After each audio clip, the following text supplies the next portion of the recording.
Hello, everyone. I am here being very sniffly and sounding very stuffy and crappy because I have a sinus infection, and that doesn't make for the best video circumstances. But when I unboxed this book that I'm going to talk to you about back in September with my Crate, I promised that I would do a review, and I just finished reading it like a minute ago, and so I'm ready to talk about it. So we have Before She Ignites by Jody Meadows. And I first want to take a moment to just appreciate this beautiful cover. The letters are gold because I had the Crate cover, and if you get the regular cover, they're kind of silver or white. Um, but it's a gorgeous cover, and can we appreciate the fact that there's an African American model on the cover? And she's gorgeous. And look, there's two moons. Like, I just can't get over how pretty this cover is. And when I first saw the cover and there was a dragonish kind of thing, I was getting a lot of like Once Upon a Time feels, mostly because of the forest and that kind of thing. But it's not like Once Upon a Time. It is, however, a very good read. This is the first in a trilogy. It's going to be called The Fallen Isles.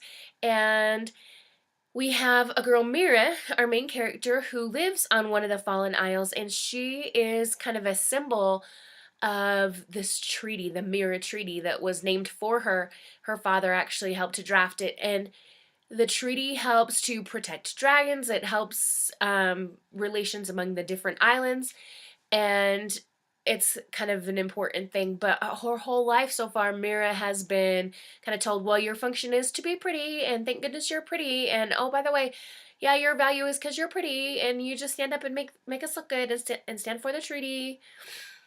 And her mother especially rags on her a lot about that's all she's good for is her appearance.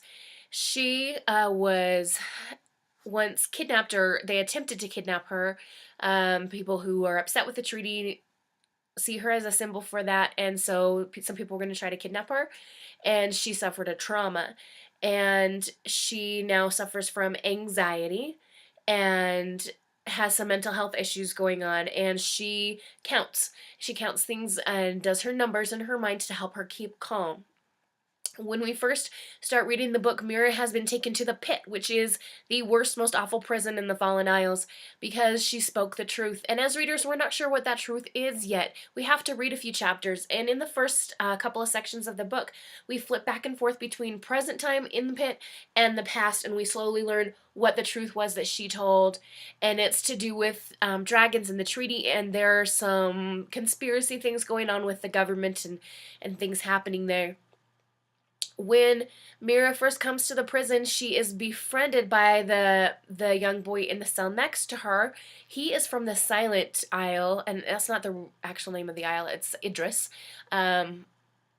but they don't communicate with spoken words very much. And he teaches her what's called the quiet code, which is tapping different things, kind of like Morse code. And because Mira's good with numbers, she picks this up really quickly, and they soon become friends, and they communicate with each other with this quiet code. And Mira doesn't dare use the word friend to describe him. His name is Aru, and I hope that I'm saying that right. Anyway, Mira and Aru become friends, but she just keeps thinking of him as her ally because you can see her wanting him to be her friend so badly. But she doesn't dare put that label because of her anxiety, and she just doesn't like have the confidence in herself to say, yeah, he's my friend. Throughout the story, there are some other things that happen, and I don't want to give spoilers. I want to keep this a spoiler-free review, but just know that there are going to be several plot twists, and there are other characters Mira meets in the prison, and then some other characters from the outside come into play as well, and of course there are going to be dragons. And one of the cool things that this book did with the Crate when they sent it is they sent this little guide to Dragons of the Fallen Isles that was written by Jody Meadows, the author of the book. And so you get to learn a lot about the dragons that are in the stories. And I just taped the guide inside the book so that way when my students check it out and read it, they can look at the dragon guide as well. But I'll show you different pictures. And one of the important dragons is this one here. And I have to look at this to make sure I pronounce it right. Dracontos ignitus. And this is a kind of dragon that can spontaneously burst into flame. and so they're very dangerous. And then the other one that seems to be most important in this book is this one, the Dracontos raptus. And these are smaller dragons, and Mira actually has one of these dragons. Her name's Lala, and she's gold. And she doesn't outright own the dragon. It stays at a sanctuary, but she goes and sees it and hunts with it and stuff. And so when she gets sent to the pit, she's very worried about Lala, and is Lala going to think I abandoned her, and those kind of things. So she has anxiety, not just about her own situation, but about her dragon that she misses very much. As we continue to read the book, as I said, more plot twists and things occur, and I can tell you that I thought the writing of this book was superb. Jodi Meadows did a beautiful job, and there are some passages, I want to tell you about one, but it would be such a big spoiler that I won't tell you. But near the end of the book, there is this big moment, and oh, the writing is so gorgeous. If you pick up this book and read it, you'll probably know what I'm talking about. It's like the second to last or third to last chapter, and something really big and amazing happens with Mira, and we're like, oh, wow. It's another one of the plot twists, and it's just beautiful writing all the way through. It's very well done. I'm excited to see what the rest of the trilogy brings us.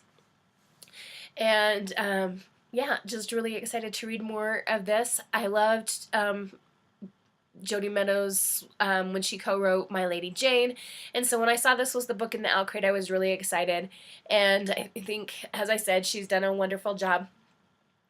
Plus props for throwing some ethnic diversity in there as well. Good job, Jodi. I guess kind of wrapping up, I would just say if you have an opportunity to read this, please do. It is a really good read. I think it would be, excuse me, I think it would be totally appropriate for middle school readers as well as high school readers or beyond. And I hope that you will find it or track it down or borrow it from someone near you and pick up Before She Ignites by Jodi Meadows. As always, happy reading. Have a lovely day. Adios.